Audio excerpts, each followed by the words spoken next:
wabarakatuh. Baik, kami dari kelas 10 IPS 3 akan menampilkan teater tradisional yang berjudul Putam Parang. Teater ini bersumber dari buku sejarah Kajang oleh Dr. Abdul Haris Sambu MSc. Sebelumnya, izinkanlah saya sebagai pembaca sinopsis membacakan sinopsis cerita. Di kampung Katangkayar arah barat Laut Lembang, pusat kerajaan Lembang yang sekarang dalam wilayah desa Lembang, di mana dalam struktur adat Salapang berada dalam wilayah Galarang Lembang, hidup sepasang suami istri, yaitu Putam Parang dan istrinya bernama Pubina. Sepasang suami istri ini tidak dikaruniai anak atau keturunan, sementara usia perkawinannya sudah berlangsung lama. Putam Parang ini adalah manusia yang pertama mendiami Kajang.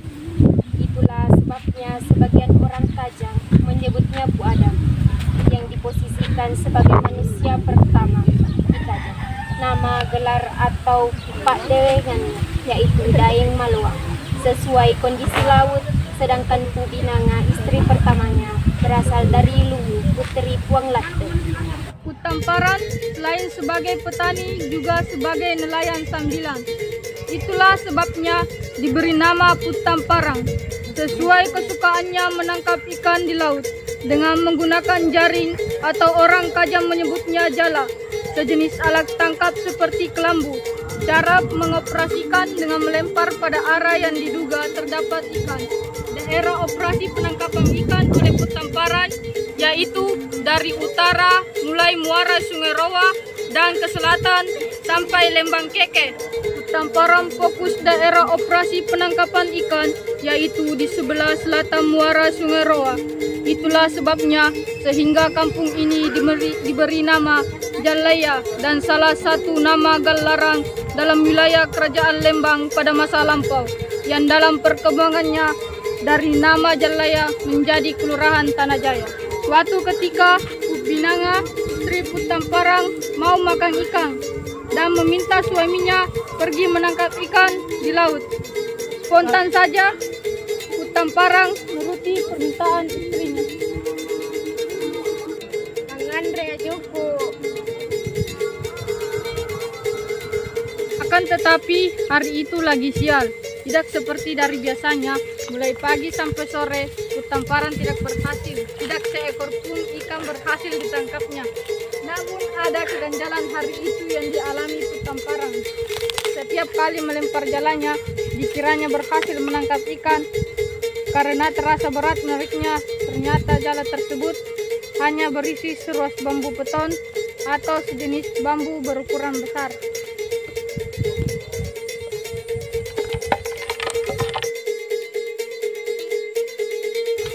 Sore pun sudah tiba dan Putam Parang sudah bersiap-siap pulang ke rumahnya dan memutuskan seruas bambu beton dibawanya pulang untuk dijadikan kayu bakar.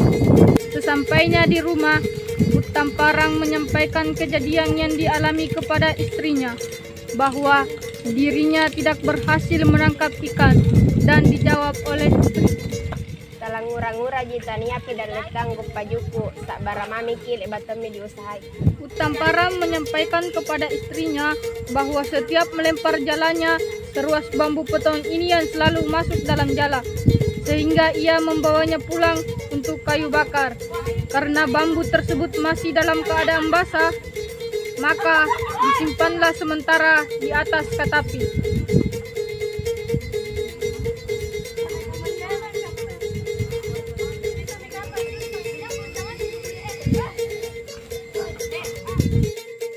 Lama seruas bambu beton tersebut ada di rumah, banyak terjadi keanehan. Setiap kali Putam Parang dan istrinya ke sawah atau ke kebun, air di gori atau tempayang selalu berkurang. Begitu pula pekerjaan tenunan pembuatan sarun selalu bertambah, dan kejadian ini telah berulang kali. Suatu hari Putam Parang bersama istrinya pergi ke kebun pagi-pagi untuk memanen jagung atau anyepe. Ketika menjelang siang, Pubinanga menyuruh suaminya pulang ke rumah mengambil sesuatu.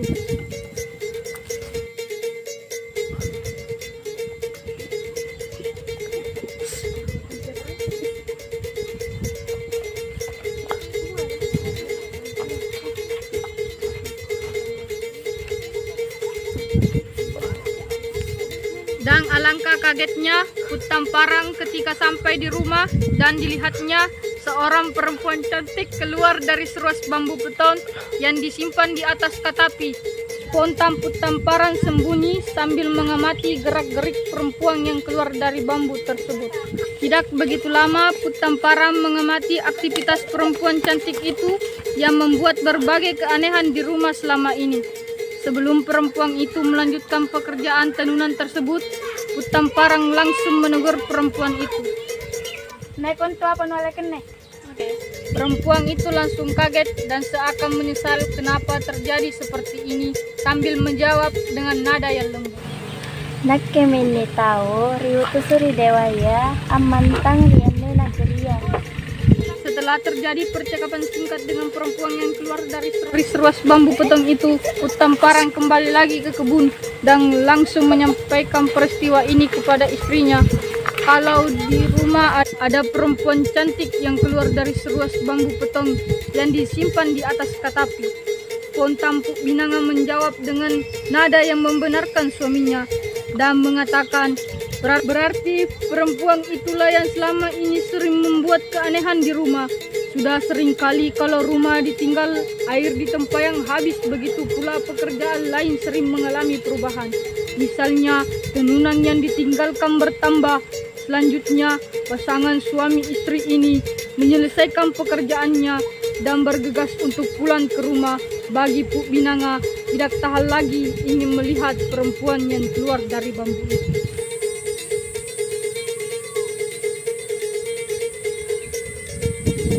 Putamparang dan Puk Binanga di rumahnya, perempuan yang keluar dari bambu itu sedang didapati membereskan pekerjaan dapur layaknya orang yang sudah lama tinggal di rumah. Dan berlanjut hari-hari berikutnya membereskan pekerjaan dapur dan terkadang Puk Binanga tidak lagi ikut terlibat kerja. Puk Binanga hanya mengarahkan pekerjaan yang dikerjakan. Beberapa lama perempuan ini tinggal di rumah lalu dikawini oleh Putamparang. Puk Binanga pada akhirnya mengizinkan Putamparang untuk mengawini perempuan yang keluar dari bambu. Dan sebelum Putamparang menikah dengan perempuan tersebut, terlebih dahulu ada kesepakatan atau perjanjian di antara keduanya. Adapun kesepakatan di antara keduanya yaitu sang ibu tidak menyesal apabila kemudian hari anak lantas tersebut atau terjadi keanehan tidak seperti manusia umumnya, dan keduanya sepakat. Setelah keduanya sepakat, maka dilangsungkan akad nikah dan tidak dijelaskan siapa yang menikahkan dan bagaimana perlu dijelaskan bahwa setelah menikah tidak banyak lagi diceritakan bagaimana keadaan rumah tangganya. Setelah Putamparang berpoligami dan bahkan Puk Binanga tidak diketahui setelah dipoligami, dan fokus cerita ini adalah Putamparang lain Malawang dengan istrinya bernama yaitu perempuan yang keluar dari seruas bambu atau menurut adapun namanya berbagai versi orang Kajang. Di luar kawasan adat Amatoa menyebutnya Batara Daeng Bilang. Namun bagi orang Kajang di dalam kawasan adat Amatoa, Gombang Cina karena pantangan atau pamali menyebut Batara Daeng Bilang sebagai nama asli. Hasil perkawinan Putamparang dan Malawan dengan Batara dan Dilangi melahirkan 4 orang yang lazim disebut Tau Apa di Kajang, yaitu Tau Tentaya Matana Dinak Nasaya bermata juling sebagai cikal bakal terbentuknya kerajaan Laikan, Tau Kalle Bojoa di Lembang Lohe yang berbadan seperti labu sebagai cikal bakal terbentuknya kerajaan Lembang, Tau Sapaya Lilana di Kajang bercabang lidahnya sebagai cikal bakal terbentuknya kerajaan Kajan, dan Tau Kak Tilia Simbolena yang kecil sanggulnya sayang diroa bersama ibunya. Keempat putra-putri Putamparang hasil perkawinan dengan Batara dan Dilangi yang lazim disebut Tau Apa di Kajan atau Apa Bungasai. setelah lahir putra-putri satu demi satu hasil perkawinan antara Puat Tamparan dengan Batara Daendrilangi, maka Puat Tamparan dalam hati kecilnya sudah mulai muncul penyesalannya tentang kondisi keempat anaknya yang semuanya tidak sempurna tubuhnya seperti layaknya manusia kebanyakan. Akan tetapi Puat Tamparan tidak pernah mengucapkan penyesalannya, takut melanggar kesepakatan dengan istrinya yang diucapkan sebelum menikah, yaitu menyepakati untuk tidak menyesal jika kemudian hari melahirkan anak yang tidak sempurna. Suatu ketika Batara Daendrilangi pergi ke sumur. Puat Tamparan menjaga keempat anaknya sambil mengamati kondisi tubuhnya yang cacat atau asas salam. Secara tidak sengaja terucap kata-kata dari Puat Tamparan. Nguran apa kendengasan anakku. Puat Tamparan kalau dia timbul rasa penyesalan atas kejadian yang menimpa semua anaknya dan tidak menyangka kalau istrinya sudah ada di tangga. Rasa penyesalan suaminya sempat didengarnya dan setelah menyimpan bila, yaitu buah mojo tempat air ketika itu, maka Batara Daendrilangi memutuskan untuk meninggalkan suami dan putra-putrinya karena suaminya melanggar kesepakatan awal sebelum menikah.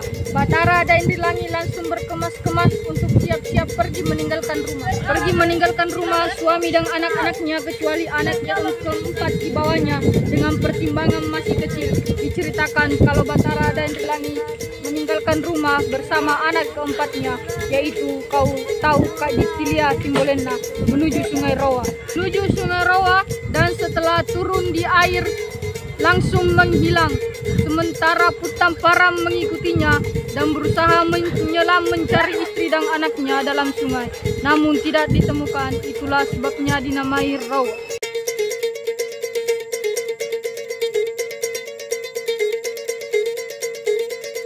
Itulah tadi penampilan dari kelas 10 IPS